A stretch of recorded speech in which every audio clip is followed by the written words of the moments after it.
came across a poem in this book I'm reading called Animal Poems. It's a beautiful poem written by Edwin Muir. I first thought that Edwin was a brother of John Muir, but Edwin was born in Dearness, Scotland in 1887.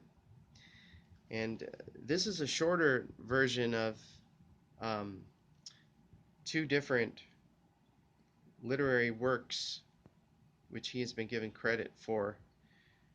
And this is a very simple poem. It has 7 stanzas of 4 lines each, and it's called Horses. And you could feel as if you're on the farm with him as you hear these words. Horses, those lumbering horses in the steady plow, on the bare field, I wonder why just now they seemed terrible, so wild and strange, like magic power on the stony grange. Perhaps some childish hour has come again when I watched fearful through the blackening rain their hooves, like pistons in an ancient mill, move up and down yet seem as standing still. Their conquering hooves which trod the stubble down were ritual that turned the field to brown, and their great hulks were seraphim of gold or mute ecstatic monsters on the mold. And oh, the rapture when, one furrow done, they marched broad-breasted to the sinking sun. The light flowed off their bossy sides in flakes.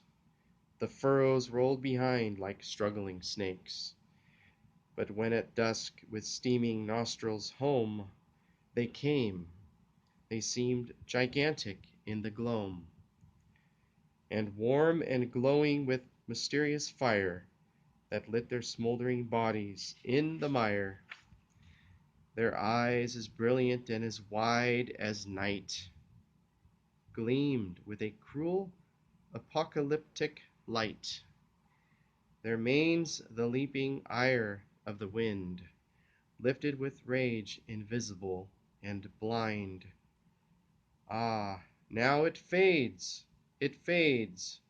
and I must pine again for that dread country crystalline, where the blank field and the still standing tree were bright and fearful presences to me.